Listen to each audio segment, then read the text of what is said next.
Haleluya. Puji Tuhan. Bapak Ibu Saudara, sebagaimana janji saya bahwa hari ini kita akan masuk serial khotbah 7 surat dari Yesus Kristus kepada 7 jemaat di Asia Kecil. Tetapi saya melihat bahwa saya akan menyampaikan ini di dalam 8 kali pertemuan. Itu sebabnya saya berpikir apakah ini akan berakhir pada bulan Desember. Sementara Desember kita sudah masuk minggu Advent dan juga masa-masa Natal. Tetapi saya percaya bahwa kenapa ini menjadi 8 kali, karena saya tidak mungkin menyampaikannya langsung ke surat yang pertama tanpa penjelasan kenapa surat ini diberikan oleh Tuhan Yesus kepada jemaat di Asia Kecil. Mari kita buka Alkitab kita dari kitab Wahyu pasal pertama ayat 1 sampai ayat 8. Mari kita baca berganti-gantian. Saya akan baca ayat ganjil, Bapak Ibu Saudara bisa baca ayat genap. Beginilah bunyi firman Tuhan. Inilah wahyu Yesus Kristus yang dikaruniakan Allah kepadanya supaya ditunjukkannya kepada hamba-hambanya apa yang harus segera terjadi, dan oleh malaikatnya yang diutusnya ia telah menyatakannya kepada hambanya Yohanes.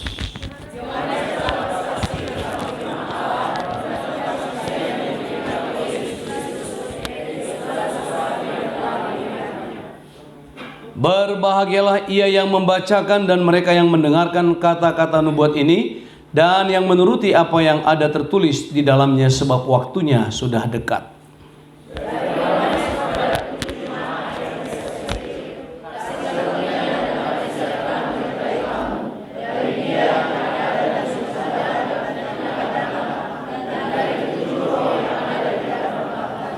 Dan dari Yesus Kristus saksi yang setia, yang pertama bangkit dari antara orang mati dan yang berkuasa atas raja-raja bumi ini, bagi Dia yang mengasihi kita dan yang telah melepaskan kita dari dosa kita oleh darahnya.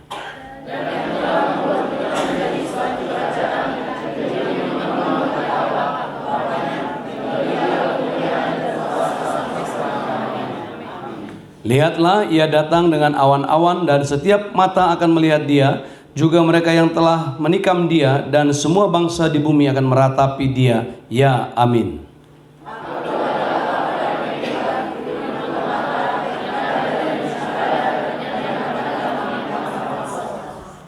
Puji Tuhan. Yang berbahagia adalah yang mendengarkan firman Tuhan dan yang melakukannya. Amin. Bapak Ibu Saudara sekalian, kita percaya bahwa surat ini atau riwayat daripada keberadaan surat ini tercatat sudah jelas dari pembacaan kita tadi. Kita tahu bahwa betapa pentingnya sebuah surat, ya. Apalagi zaman dulu belum ada sarana komunikasi kecuali surat. Bahkan kita terasa penting sekali dulu, ya. Generasi-generasi di atas saya ke atas itu terasa sekali bahwa Pak Pos itu salah satu pribadi yang dinanti-nanti. Kalau datang bunyi saja lonceng sepeda Pak Pos, ting tong, wah itu udah menghibur sekali, ya. Itu sama dengan bunyi handphone sekarang atau lampu kedip-kedip di ponsel kita. Kan orang-orang muda sekarang kalau lihat ponselnya udah kedip-kedip atau bergetar brrr, brrr, brrr, begitu. Oh, senang dia, ini panggilan siapa nih? Begitu dilihatnya, sampai tukang sate pun bisa nelpon, saudara. Gimana? Jadi cekernya enggak? Ceker atau ekor gitu. Itu anak asrama itu punya hubungan dengan tukang-tukang sate. Ada dulu namanya Nur Sati, sampai kita bilang namanya jadi Nur Sate. Karena dia punya hubungan dengan tukang sate. Bisa tinggal telepon saja, "Bang, sediakan ya." Gitu. Cukup tuh, ceker dan ekor. Nah, betapa pentingnya surat. Nah, kita bisa melihat bagaimana Rasul Yohanes, salah satu murid yang dikasihi Tuhan Yesus itu punya 70 murid yang banyak. Setelah itu punya 12 murid inti. Lalu punya pasukan khusus lagi 3. Yohanes, Petrus, dan Yakobus. Tapi dari 3 ini, satu yang paling eksklusif, yang paling dekat, paling intim dengan Yesus adalah Yohanes. Dan Yohanes inilah yang dikatakan Tuhan Yesus ketika berjalan bersama dengan Petrus bahwa aku berkata kepadamu, ada seorang di antara kalian yang tidak akan mati sebelum melihat hari kedatanganku. Lalu Petrus bertanya, "Guru, apa yang terjadi dengan dia?" Guru, betulkah dia tidak akan mati sampai engkau datang? Karena Petrus ini kan termasuk murid yang sangat ingin tampil lebih beda dari yang lain. Lalu saudara, Tuhan Yesus berkata begini, dan ini penting kita ikuti. Apapun yang kau katakan kepadanya, itu urusanku, tapi engkau ikutlah aku. Jadi kita jangan banyak ngurusin orang, mending kita ikut Tuhan saja daripada ngurusin orang lain. Amin saudara. Kita ikut Tuhan, kita iring Tuhan dengan baik, itu jauh lebih penting daripada sibuk ngurusin orang lain. Jadi zaman dulu itu peranan surat sangat penting. Sebagai ungkapan cinta, sebagai ungkapan jalinan pertemanan. Itu sebabnya saya katakan tadi bahwa kehadiran Pak Pos atau telegram atau apapun berita dalam bentuk surat itu sangat dinanti-nantikan pada zaman itu. Saudara kekasih dalam nama Tuhan, secara umum surat ini ditujukan kepada jemaat-jemaat di Asia Kecil. Ada 7 jemaat. Nanti kita bisa lihat bagaimana surat-surat ini ditujukan kepada jemaat yang ada di Asia Kecil itu. Dan kita bisa melihat bahwa ada prototipe jemaat 7 angka lengkap, saudara. 7 itu angka sempurna. Kalau kita melihat angka-angka di Alkitab, angka 10, angka 7, angka 6 jadi angka kemanusiaan, di mana manusia diciptakan pada hari ke-6. Tapi 7 lambang kesempurnaan. Sampai dunia pun dan dunia-dunia berhala dan perdukunan mengikuti itu, sehingga apabila mereka buat ramuan selalu berkata, ambil 7 ramuan, 7 macam air dari gunung, dari danau dan lain-lain. Betapa menjadi sangat spesialnya angka 7 itu.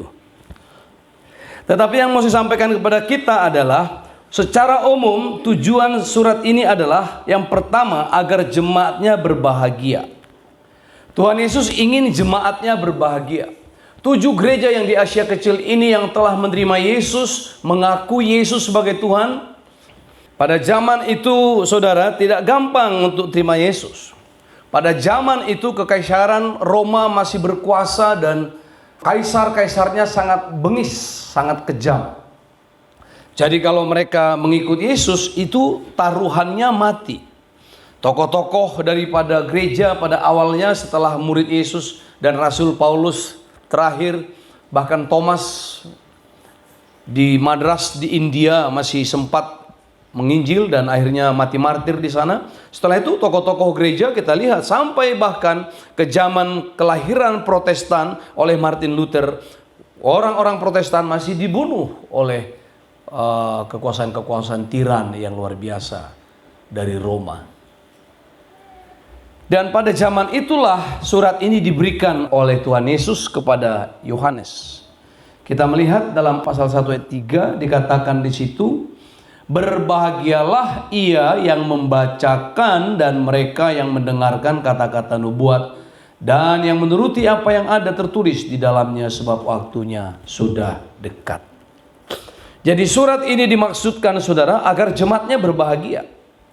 Kenapa? Karena bisa membacakan kata-kata firman Tuhan. Kami di rumah setiap pagi itu harus baca Alkitab. Dari perjanjian lama pindah ke perjanjian baru, masuk ke Mazmur, terakhir Amsal. Penutupnya Amsal. Sekarang baca kitab Yehezkiel, lalu masuk ke kitab Ibrani, langsung balik lagi ke Mazmur, ditutup dengan Amsal. 1 tahun selesai, bahkan Mazmur sudah diulang-ulang itu. Kalau saudara baca 4 pasal perjanjian lama dan 3 pasal perjanjian baru, dari 1 Januari ke 31 Desember selesailah satu kitab, satu Alkitab saudara baca. Saya mau tantang kita supaya kita jadi orang Kristen yang membaca Alkitab sampai tuntas. Jadi betapa berbahagianya kalau kita membaca Alkitab. Kalau kita membaca Alkitab kita dengan sungguh-sungguh dan kita diberi kesempatan baca Alkitab, bacalah baik-baik. Ada kebiasaan di gereja-gereja Protestan, saudara, kalau hari Natal mereka menghafal firman Tuhan. Awalnya ini diberikan, dibawa oleh para misionari, adalah tujuannya supaya saudara menghafal firman Tuhan. Tetapi persoalan belakangan, ada gereja-gereja yang tua yang hanya baca Alkitab dan hafal ayat hanya pada waktu Natal itu saja. Yang sebenarnya bukan itu maksudnya, ya. Tetapi untuk membaca firman Tuhan lebih terus-menerus dan konsisten. Yang kedua, ada kesalahan guru-guru sekolah minggu. Murid-murid sekolah minggu disuruh ngafal. Mudah-mudahan guru sekolah minggu kita nggak begitu. Ayo ini ayat hafalan, ayo hafal. Kalau ada murid yang nakal, coba ibu guru udah ngafal belum? Ini bukan untuk ibu guru, ini untuk murid sekolah minggu. Karena seringkali guru sekolah minggu juga nggak ngafal. Tapi di Sola Gracia pasti ngafal. Maksudnya setelah ini. Agar jemaat berbahagia karena bisa mendengarkan kata-kata firman Tuhan. Saudara, kalau kita mendengarkan kata-kata firman Tuhan, kita terhibur, kita bahagia, kita senang. Kalau kita susah datang firman Tuhan, kita bahagia. Itu sebabnya kalau kita kasih nasihat, kasihlah nasihat berdasarkan firman Tuhan. Itu sebabnya orang-orang Kristen harus ngerti Alkitab, Alkitab, hafal Alkitab, punya firman, punya kebenaran. Kalau tidak, nanti kita kasih nasihat, oh harus begitu, anjing mengonggong kafilah lalu. Guru kencing berdiri, murid kencing berlari, kasih nasihat-nasihat duniawi. Hafal firman Tuhan.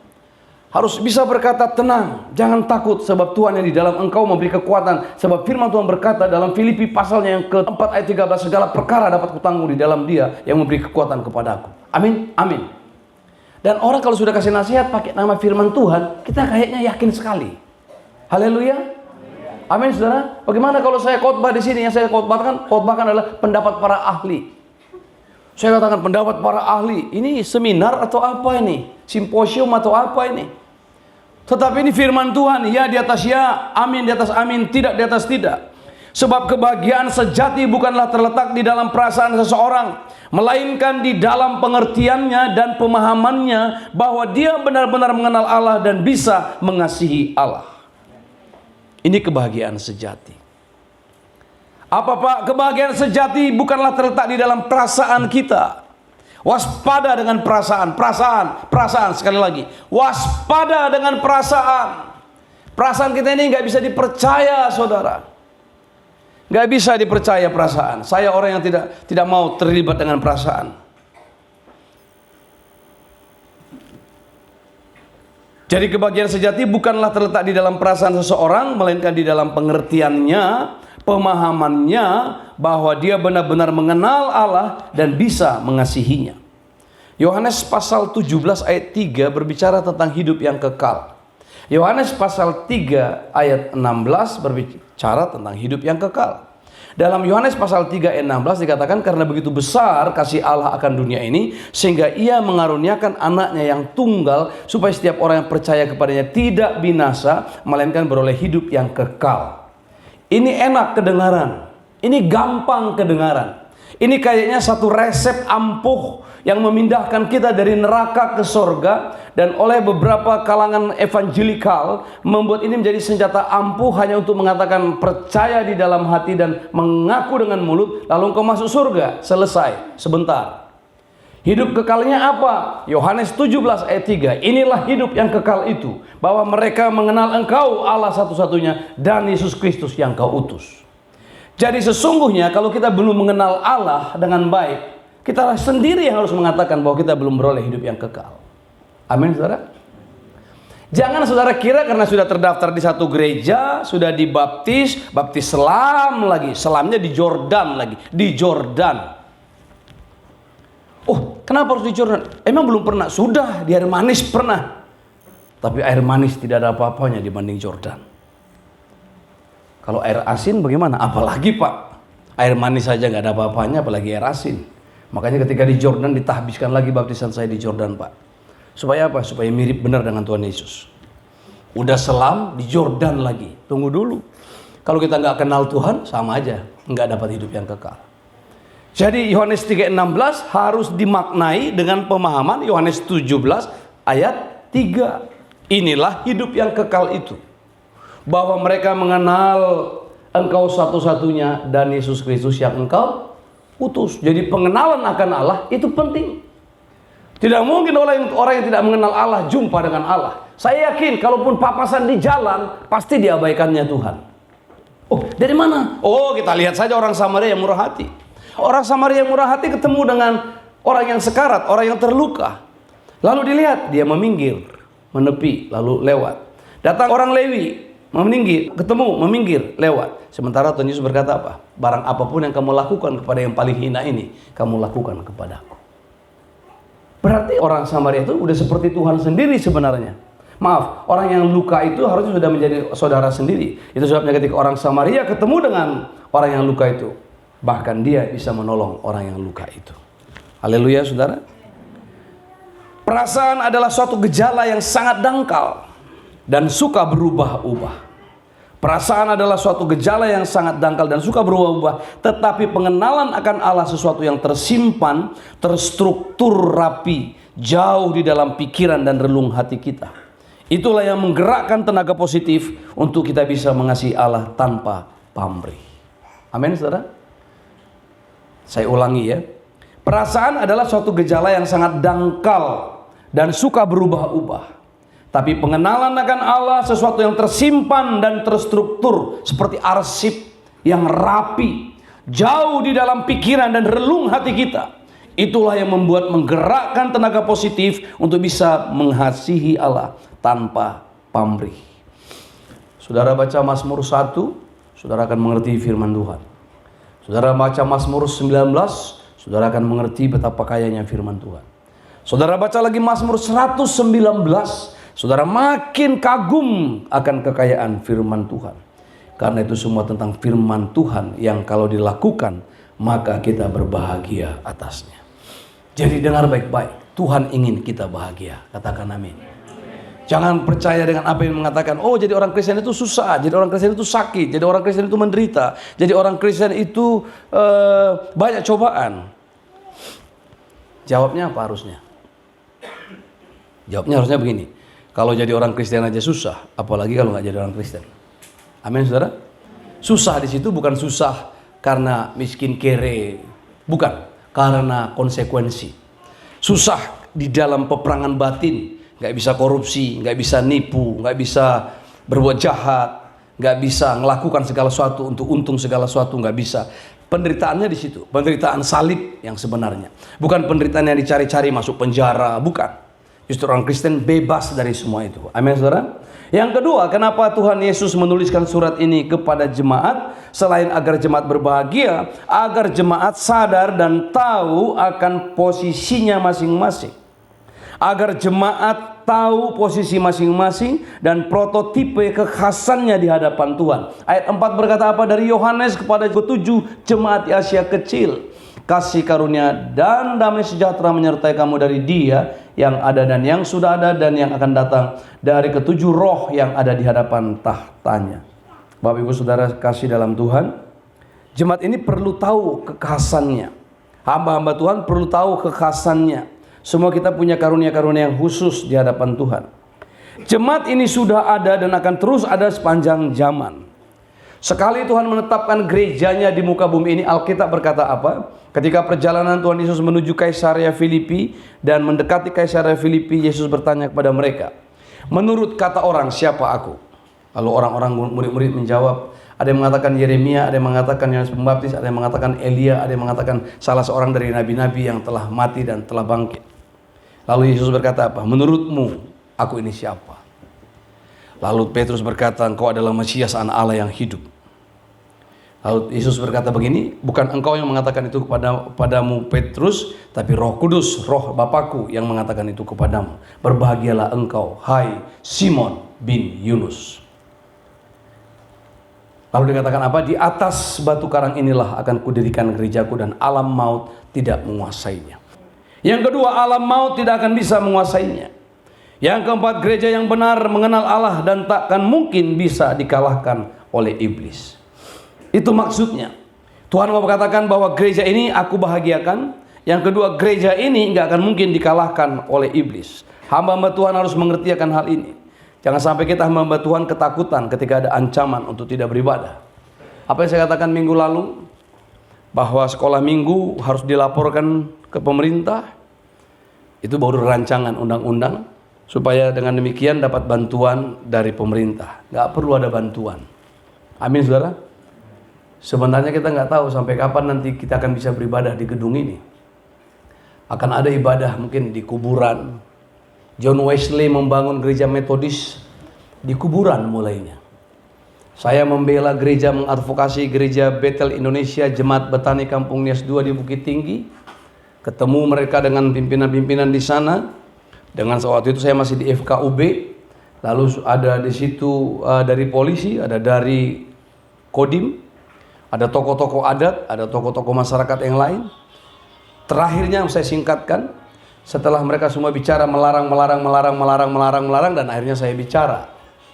Dalam peraturan menteri, Perber 2 menteri itu, di penjelasannya disebutkan bahwa kalau dia adalah tidak beribadah karena tidak memenuhi syarat-syarat tanda tangan 90, tanda tangan 60, tidak ada gedung dan tidak ada izin, tidak memenuhi syarat-syarat yang ditetapkan sesuai dengan peraturan itu, maka pemerintah wajib menyediakan tempat beribadah. Sekarang saya tantang bapak-bapak.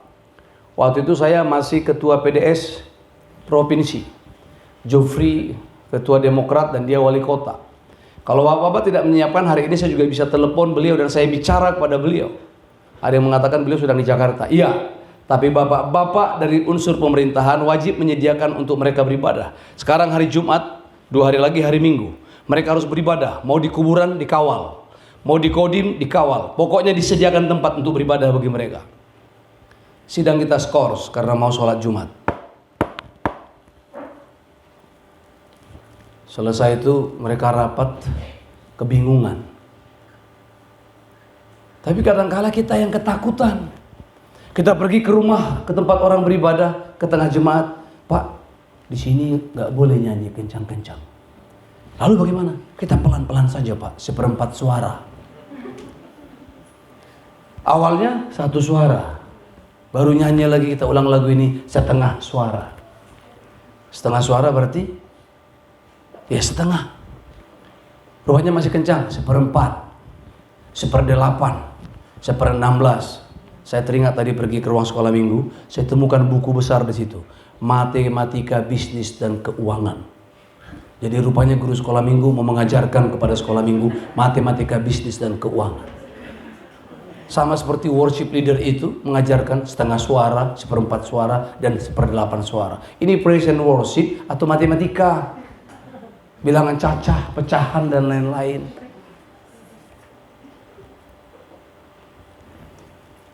Jadi Bapak Ibu Saudara sekalian, kita percaya bahwa gereja Tuhan tidak akan binasa. Amin. Jangan takut. Jangan takut. Kalau kita punya anak 5, minimal 5 kali setahun kita bisa suara teriak-teriak. Kalau dilarang, ada apa ini? Ulang tahun anak saya Pak. Jadi kami mau muji Tuhan Pak. Amin. Bapak mau ikut? Silakan Pak. Oh silakan. Taruh saya lah, lanji. Udah pergi dia. Selesai satu persoalan. Amin.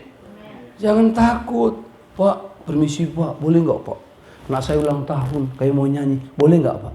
Ah nggak boleh. Kita harus pakai gini. Oke, makasih Pak, sekedar melaporkan saja. Kok jadi begitu anak raja? Jangan takut, amin. Nyanyi. Sampai mereka ketakutan dan gentar. Tembok Yeriko hancur gara-gara nyanyi kan?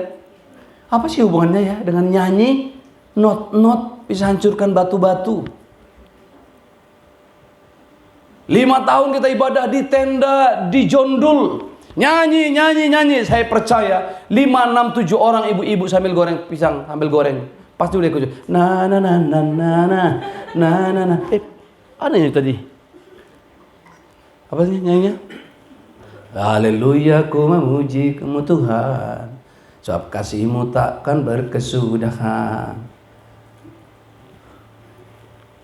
Biar yang bernafas memuji Sang Raja. Sampai waktu kita nyanyi salah. Nah itu udah Pak. Naikkan sedikit. Lah udah pintar dia. Sampai begitu di jondul itu. Sampai saking lamanya kita beribadah di tenda itu 5 tahun. Hampir semua mereka udah ngerti itu. Kan lumayan juga kan pengaruhnya. Saya khawatir anak-anak yang dulu SD, udah SMA di kota lain, gampang itu bertobat. Kamu udah dengar kan kesaksian-kesaksian. Jadi jangan takut. Nyanyi, puji Tuhan, baca Alkitab. Biasakan style ibadah. Ibu Gembala berkata, saya khawatir ada jemaat-jemaat yang tidak mau berdoa penjala di rumahnya itu, tidak mau menyanyi di rumahnya itu, karena mereka tidak membiasakan sejak semula. Anak-anaknya tidak terbiasa sejak semula. Tapi kalau kita nyanyi-nyanyi dan kebetulan ada tetangga datang tamu, itu siapa itu? Orang Kristen biasa, mereka nyanyi-nyanyi begitu. Enggak apa-apa, enggak apa-apa. Udah kebiasaan. Haleluya. Sebelum GBI Kampung Nias 3 bergabung dengan kita dan minta pengembalaan kita, digembalakan oleh seorang hamba Tuhan lain, saya ketua PGPI dan sekretaris BPD GBI pada waktu itu masuk surat ke saya bahwa semua masyarakat Dado sekitar Bungo Pasang, tempat di mana Ibu Saumi itu tinggal, sudah membuat surat larangan tidak boleh ibadah di rumah Ibu Saumi. Lengkap suratnya sampai RT RW dan ketua-ketua pemuda menandatanganinya semua. Lalu disampaikan pada saya. Tapi begitu GBI Kampung Nias 3 bergabung sama kita, luar biasa. Mana Ibu Hana? Ibu Hana di sana, tapi dimulai dengan torang, gembala selnya di sana. Bisa ibadah, bisa nyanyi, bisa teriak, bisa. Gak ada yang berani melarang. Karena Alkitab mencatat pada orang Israel, anjing menggonggong pun tidak berani menggonggong kepada kawanan umatku. Amin, saudara. Haleluya. Pegang firman Tuhan itu. Jadi firman Tuhan itu berlaku, bagaimana kita memandangnya berlaku. Kalau kita memandang Alkitab bahwa di dalam Alkitab ada kesembuhan ilahi, sembuh kita. Kalau kita memandang Alkitab bahwa Alkitab ada kelepasan terhadap dosa, lepas kita. Bagaimana cara pandang kita, begitulah berkatnya turun kepada kita. Kalau kita hanya memandang, oh Alkitab ini kan sudah kitab tua, kitab lama. Dulu sih memang ada kesembuhan, dulu ada mujizat, sekarang tidak ada lagi. Ya tidak ada lagi. Itu sebabnya hamba-hamba Tuhan harus mengajarkannya dengan roh pewahyuan yang benar. Dengan revelation, baik yang general, baik juga yang spesifik. Hamba-hamba Tuhan itu mendapat berkat-berkat dan pesan-pesan khusus, wahyu-wahyu yang khusus. Saya tidak mengatakan wahyu-wahyu baru yang membuat ajaran sesat, tidak. Tapi memang wahyu pun kalau tidak disegarkan oleh Tuhan, dia akan menjadi wahyu yang lama. Amin, saudara?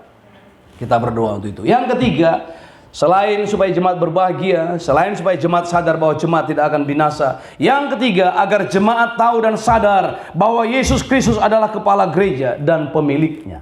Ayat 5 berkata apa? Dari Yesus Kristus saksi yang setia, yang pertama bangkit dari antara orang mati dan yang berkuasa atas raja-raja bumi. Bagi Dia yang mengasihi kita dan yang telah melepaskan kita dari dosa kita oleh darahnya. Jemaat tahu dan sadar bahwa Yesus adalah kepala gereja dan yang memilikinya. Dan Yesus yang menjadi kepala gereja itu, saudara, Dia ada di tengah-tengah kita. Jadi kepala gereja itu bukan gembala sidang, bukan bishop, bukan eporus. Kepala gereja itu bukan pastor, uskup. Kepala gereja itu Tuhan Yesus. Amin, saudara. Sama seperti kepala rumah tangga itu suami. Itu sebabnya kita semua hamba. Saya hamba, Pak Pinem, Pak Utagalung, penatua-penatua lain adalah hamba. Kita semua adalah hamba. Haleluya. Yesus adalah saksi yang setia. Dia tidak mungkin berdusta tentang kita kepada Bapa. Apapun yang kita yakini tentang Yesus akan disampaikannya kepada Bapa. Apapun yang kita minta kepada Yesus akan disampaikannya kepada Bapa. Itu sebabnya dikatakan, belum kamu minta apapun pada saya sampai hari ini, mintalah supaya aku mintakannya kepada Bapa dan penuhlah sukacitamu. Jadi kalau kita meminta kepada Tuhan Yesus, maka Yesus akan menyampaikannya kepada Bapa dan semua permintaan anak diberikan Bapa. Itu sebabnya doa kita harus disampaikan dalam nama Tuhan Yesus. Sebab tidak ada yang berkenan kepada Bapa di surga kecuali Yesus dan segala sesuatu yang berkaitan dengan Yesus. Jangan sempat-sempat ada orang yang mau masuk surga dengan menyerongnya tanpa Yesus. Jangan sampai ada yang menyuap, menyogok dengan pintu lain. Tidak ada. Tidak ada satu pintu pun kecuali Yesus adalah pintunya. Jadi mengabaikan Yesus sama dengan mengabaikan keselamatan kekal. Menolak Yesus sama dengan menolak keselamatan kekal. Karena hanya Yesus saja yang setia, yang dapat dipercaya. Kalau kita pun sudah berdoa dan sudah merasa hebat, merasa saleh, tapi tetap dibutuhkan kesetiaan Tuhan Yesus untuk membela kita di hadapan Bapanya. Yang pertama bangkit dari antara orang mati, sebelum Dia belum pernah ada yang bangkit. Semua nabi-nabi. Apa perlu saya sebut namanya semua ya? Nabi-nabi yang lama sama nabi-nabi yang modern, bahkan sampai ada pengakuan nabi terakhir, ada kuburannya. Amin, saudara. Nabi Muhammad kuburannya di Arab. Mahatma Gandhi kuburannya di India. Siddhartha Gautama ada kuburannya. Semua pendiri-pendiri agama ada kuburannya. Yesus Kristus tidak ada kuburannya. Sempat ada, dikembalikan.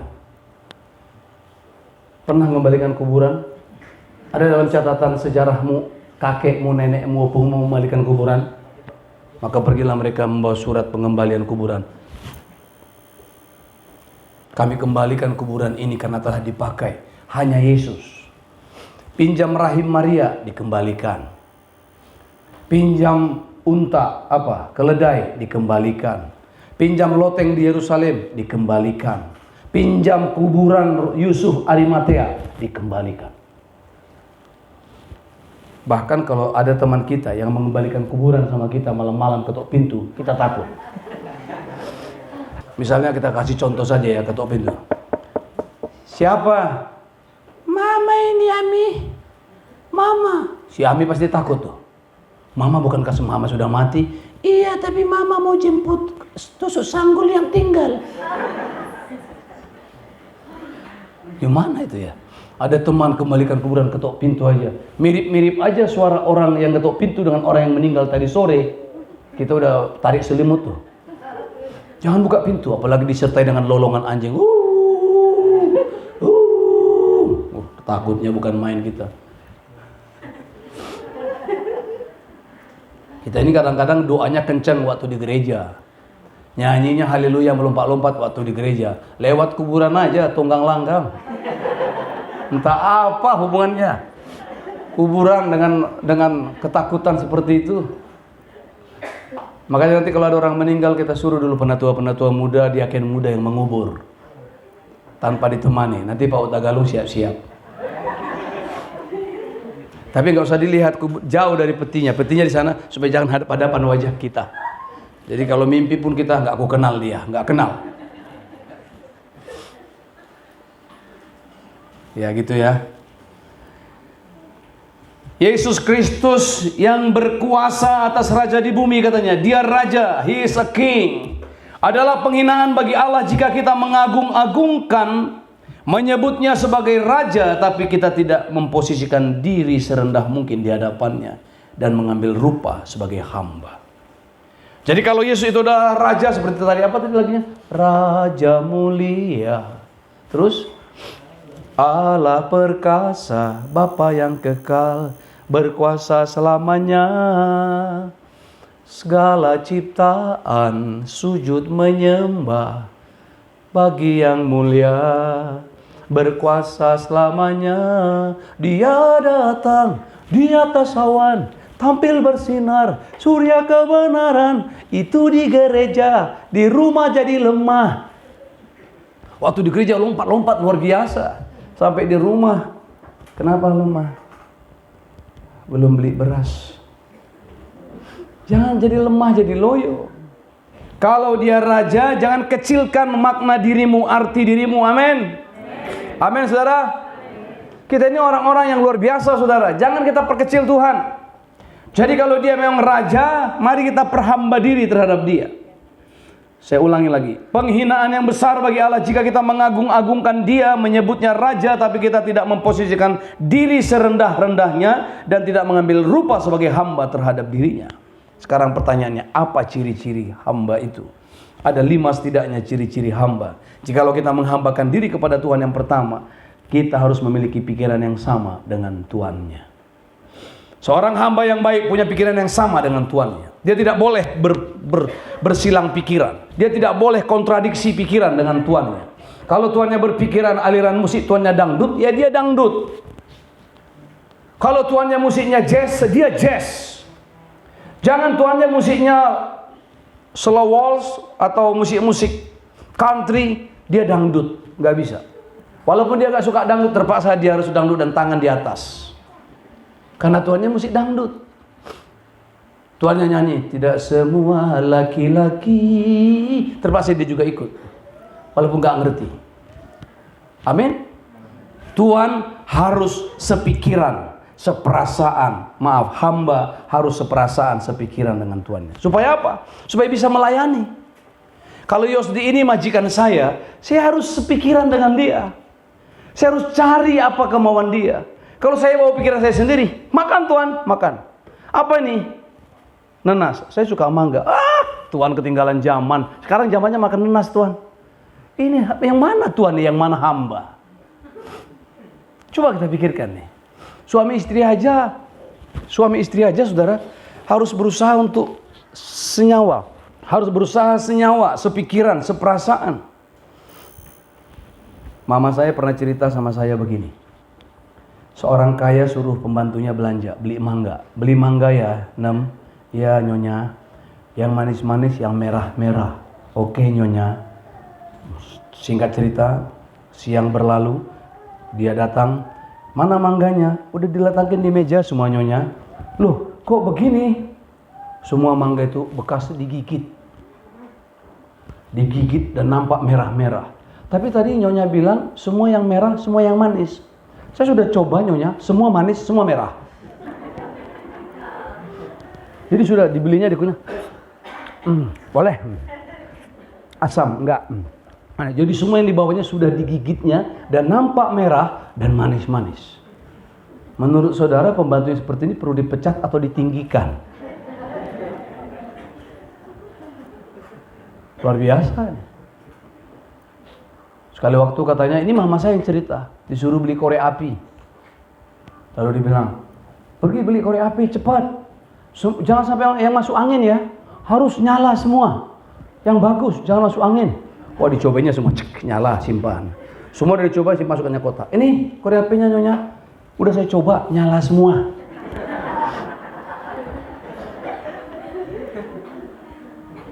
Aduh, nam. Untung juga untuk sikat gigi ya. Ini nyonya, cucukan gigi saya simpan. Udah dipakai, saya simpan lagi. Supaya hemat nyonya. Repot kan kalau punya pembantu begini? Gak ngerti maksud tuannya.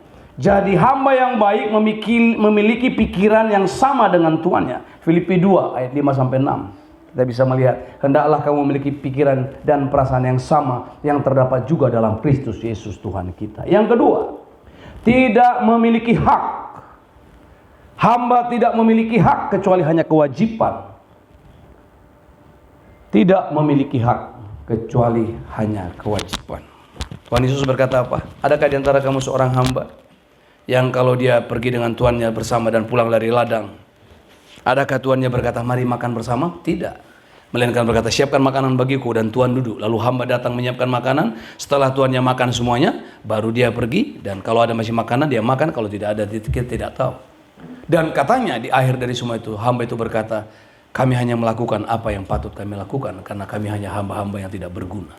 Jadi kalau kita tahu bahwa kita orang Kristen, gereja Tuhan, orang percaya adalah hamba terhadap Kristus, maka kita tidak memiliki hak. Tidak ada hak kita. Tidak memiliki hak. Amin, saudara? Gak punya hak. Tahu hak ya? Tahu hak. Sesuatu yang harus kembali kepada kita. Sesuatu yang harus kita terima. Gak ada. Semua yang diberikan Tuhan adalah kemurahan belaka. Amin, saudara? Semua yang diberikannya karena kasih-Nya. Karena kasih dan kemurahan hatinya. Jadi mari siapkan diri untuk tidak memiliki hak apapun. Yang ketiga, selalu mendahulukan tuannya di atas segala-galanya. Prioritas dari segala sesuatu adalah Yesus. Tuhan di atas segala sesuatu. Dia nggak bisa tidur kalau tuannya belum tidur. Makanya banyak pembantu-pembantu tidak boleh tidur sampai tuannya udah tidur. Selalu didahulukan tuannya. Bagaimana kalau misalnya naik mobil, sopir sudah masuk, ada hamba, ada tuannya, ya silakan tuan, langsung dia masuk, tutup pintu, naik tuan. Nggak bisa. Selalu dia bukakan pintu dulu, baru masuk.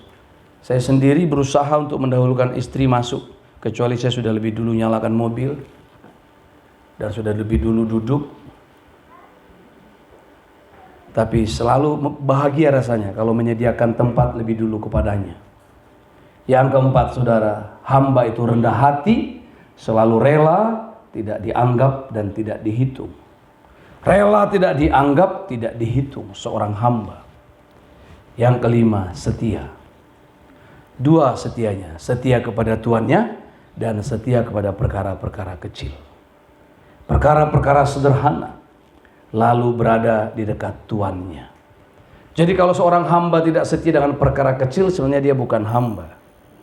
Tapi saya percaya kalau dia menjadi hamba yang baik, dia akan setia dengan perkara kecil.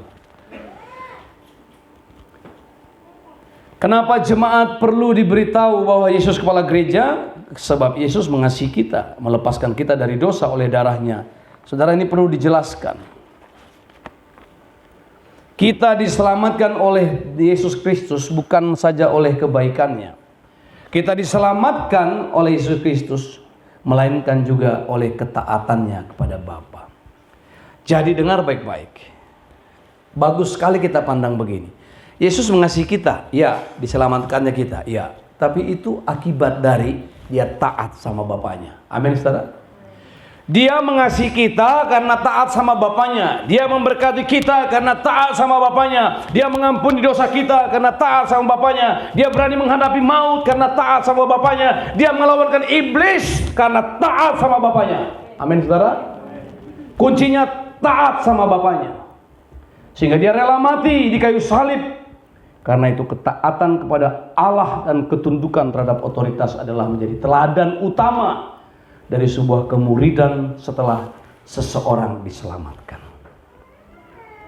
Itu teladan utama tentang taat dan tunduk. Dan enaknya, eloknya pribadi seseorang itu bukan karena dia pintar dengan segala capacity building yang dia punya, bukan. Tapi karena ketundukannya terhadap otoritas. Ketaatannya terhadap sistem yang ada yang tidak menyalahi firman Tuhan. Jadi mengenai keselamatan kita adalah mutlak, bahwa Kristus telah menebus kita dari cara hidup yang sia-sia, bukan dengan barang yang fana, bukan dengan emas dan perak, tetapi dengan darahnya sendiri. Jadi kita ini ditebus bukan karena kebaikan kita, bukan karena kesalehan kita, bukan karena kesucian kita, bukan karena kita murah hati dan banyak derma, bukan. Tapi karena Kristus mati bagi kita dan itu ditebus melalui darahnya. Di Alkitab mencatat bahwa tidak ada penebusan tanpa penumpahan darah. Hampir semua benda-benda suci di dalam tabernakel, di dalam bait Allah, di dalam kemah Musa disucikan dengan darah. Ibrani pasal 9 ayat 21, 22, 23 mengatakan bahwa semua bait-bait suci, semua benda-benda itu disucikan dan tanpa penumpahan darah, kata Alkitab, tidak ada pengampunan. Amin, saudara. Jadi penumpahan darah itu penting. Itu sebabnya Yesus satu-satunya juru selamat. Tidak ada keselamatan di luar Yesus. Referensi boleh saja. Boleh saja. Kitab-kitab lain dibuka kepada kitab Wahyu, iya, tapi tidak ada keselamatan di luar Yesus. Kalau gitu Yesus tidak perlu mati. Kalau begitu penebusannya bagaimana? Penebusannya berlaku untuk semua sebelum dan sesudah, iya, bagi orang yang menerimanya. Ada konsekuensinya. Tidak berarti bahwa karena dibilang bahwa darah Yesus berlaku untuk segala zaman, lalu semua orang sudah ditebus secara de jure. Tapi de facto orang harus menerima keselamatannya masing-masing. Amin, saudara. Sama seperti kalau disediakan di ruang bawah makanan, lalu ada orang yang lapar pulang dari gereja, berarti orang itu tidak mengambil makanan itu. Siapa yang salah? Dia. Sementara ada orang yang pulang dengan kenyang, ada orang yang pulang dengan lapar. Yang lapar karena tidak ambil makanan. Tidak mungkin kita suapin kan kepada dia. Tidak mungkin. Keselamatan itu pribadi, sangat-sangat pribadi.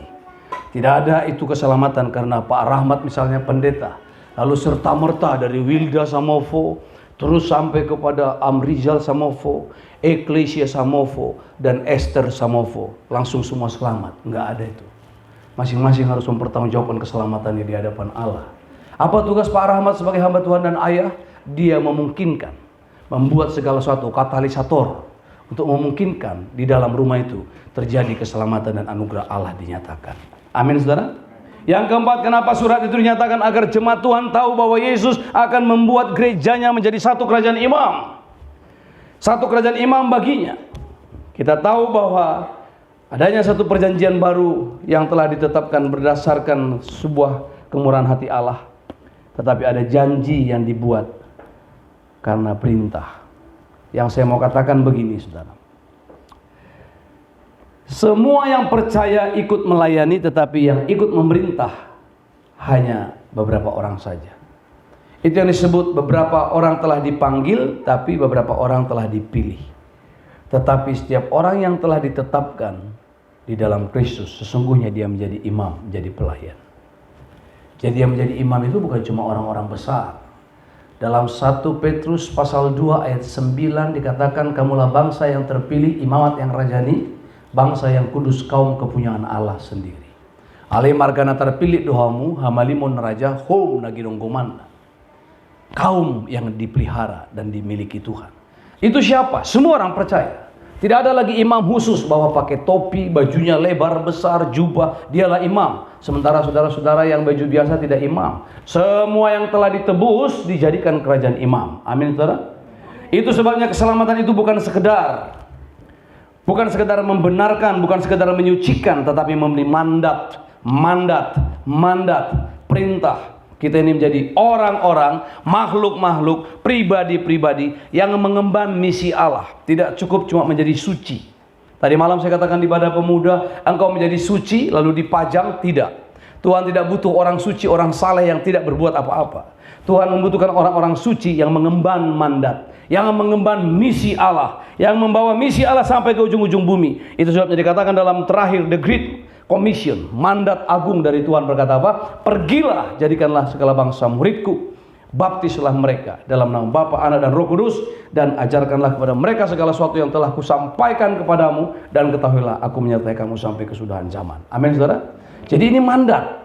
Jadi kalau kita menjadi orang-orang saleh, orang-orang suci yang telah dibenarkan menjadi murid Tuhan, tapi kita harus membawa mandat ini karena kita telah ditetapkan Tuhan untuk hal itu. Jadi jangan berleha-leha lagi. Yang belum dibaptis, dibaptislah.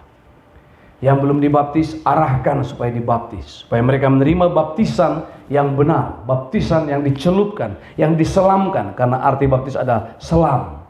Dan Alkitab Bahasa Indonesia, Lembaga Alkitab Indonesia tidak jujur dalam hal ini. Kalau mereka jujur, harusnya baptis pun diterjemahkan ke kata selam. Supaya ketahuan. Tapi kata baptis dijadikan menjadi terminologi, istilah. Menjadi term. Jadi begini. Baptis menjadi bahasa teologi ya. Seharusnya kalau diterjemahkan dia selam. Tapi Alkitab bahasa Batak jujur dalam hal itu. Alai didihamu manasida. Didihamu berarti mandikanlah. Tapi baptis yang di bahasa Indonesia pada umumnya dipakai baptis. Harusnya selamkanlah. Dan kata-kata selamkanlah, ketahuanlah bahwa mereka memang harus diselamkan. Oh tapi kan nggak usah dipersoalkan Pak. Yang penting mereka terima Yesus. Oke. Tidak masalah bagi saya. Tapi apakah perubahan hidup kita menunjukkan bahwa kita adalah orang-orang yang telah dibenarkan, tapi hidup juga dalam kebenaran dan membahagiakan Tuhannya. Amin.